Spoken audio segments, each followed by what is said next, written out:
Assalamualaikum warahmatullahi wabarakatuh. Halo, perkenalkan nama saya Syabita Fitrianiataya. Saya biasa dipanggil Syabita, dan di sini saya dibersamai oleh teman saya yaitu. Perkenalkan, nama aku Sania Karunisa dari Geografi Lingkungan 2025. Nah, di sini kami akan membahas nih terkait hasil diskusi kami yang mengangkat tema keanekaragaman flora dan fauna di Pulau Sulawesi. Oleh karena itu, mohon disimak baik-baik ya. Sulawesi merupakan bagian dari kawasan Wallacea, yaitu wilayah peralihan antara Asia dan Australia yang dikenal sebagai salah satu pusat endemisme terbesar di dunia. Di Sulawesi sana tercatat setidaknya 62 genera vertebrata endemik, termasuk satwa ikonik seperti babi rusa, tarsius, anoa, dan maleo yang menunjukkan betapa pentingnya Pulau Sulawesi dalam konteks evolusi dan konservasi keanekaragaman hayati. Nah, terdapat fauna darat endemik di Sulawesi yang konon nih sepertinya jarang ditemukan untuk di berbagai wilayah di Indonesia, seperti tarsius, anoa, babi rusa, monyet hitam Sulawesi, dan juga burung maleo.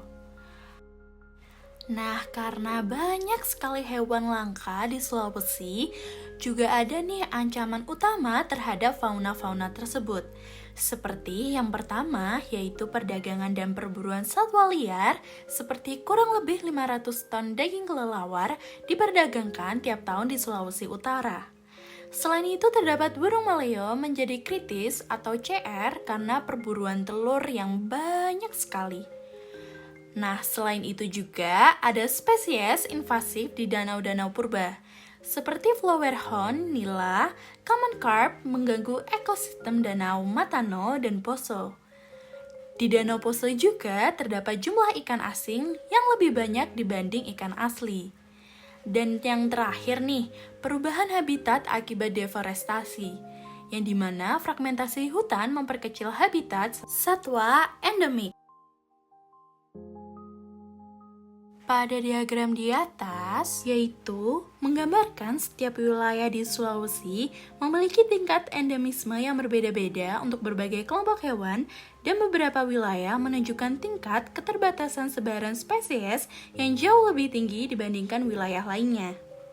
Nah, secara umum, Sulawesi Tenggara dan Sulawesi Timur tampak memiliki proporsi spesies dengan sebaran yang sangat terbatas dan lebih besar di hampir semua kelompok hewan. Hal ini menunjukkan bahwa kedua wilayah ini merupakan hotspot endemisme nih yang terpenting. Sedangkan Sulawesi Utara cenderung memiliki tingkat endemisme lebih rendah pada sebagian kelompok. Pola ini menunjukkan bahwa keanekaragaman hayati di Sulawesi tidak tersebar merata dengan beberapa kawasan menjadi pusat evolusi lokal dan memiliki spesies yang hanya ditemukan di sana. Hal ini dapat disimpulkan bahwa pentingnya konservasi di wilayah-wilayah dengan endemisme tinggi karena spesies yang hidup di sana sangat rentan terhadap perubahan habitat dan tidak dapat ditemukan di tempat lain. Halo semuanya, jadi di sini aku mau menjelaskan terkait persebaran flora, kondisi hutan di Sulawesi, ancaman terhadap flora dan fauna, serta dampak dan upaya yang dapat kita lakukan untuk menangani ancaman tersebut. Dapat disimak sebagai berikut ya. Hilangnya hutan ini bisa berdampak langsung pada penyusutan habitat satwa endemik dan meningkatkan fragmentasi lanskap yang mengancam kelangsungan ekosistem alami. Selain penebangan hutan, flora dan fauna endemik di Sulawesi juga bisa terancam karena pemburuan liar, perubahan iklim, dan pencemaran lingkungan.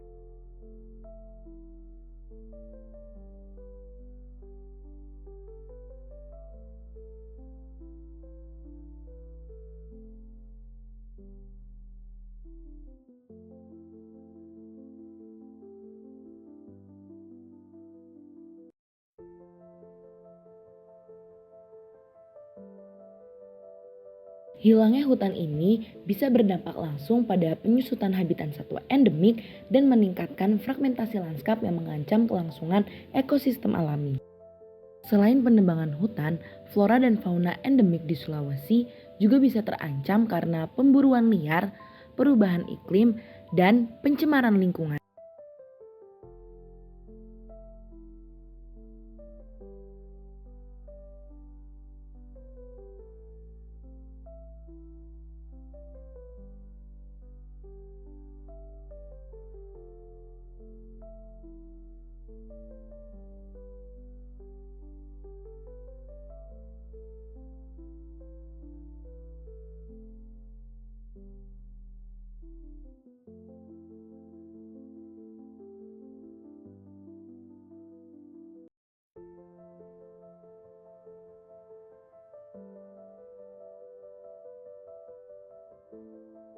Jika ancaman tersebut semakin meningkat, maka akan semakin banyak spesies endemik yang mengalami penurunan populasi secara drastis.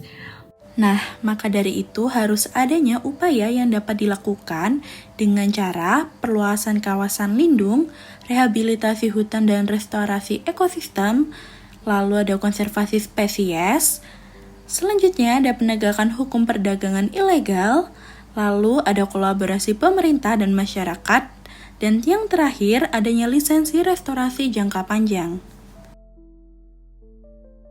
Terlihat pada video yang ditampilkan bahwa ada beberapa mahasiswa, dosen, dan juga masyarakat yang melakukan kegiatan penanaman pohon langka dengan tujuan untuk mencegah hal-hal yang tidak diinginkan dan juga untuk melestarikan pohon-pohon langka yang sudah dideforestasi oleh beberapa oknum. Nah, dari pemaparan yang telah disampaikan dapat disimpulkan bahwa Sulawesi adalah pusat endemisme Wallacea yang memiliki flora dan fauna unik seperti tarsius, anoa, babi rusa, dan berbagai tumbuhan khas. Namun, kekayaan ini terancam oleh deforestasi, fragmentasi habitat, perburuan, spesies invasif, dan perubahan iklim yang menurunkan kualitas ekosistem.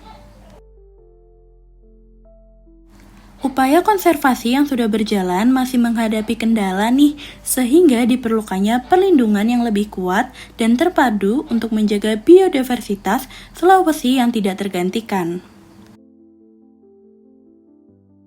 Pulau ini juga memiliki ekosistem danau purba dan hutan hujan yang sangat sensitif terhadap perubahan lingkungan.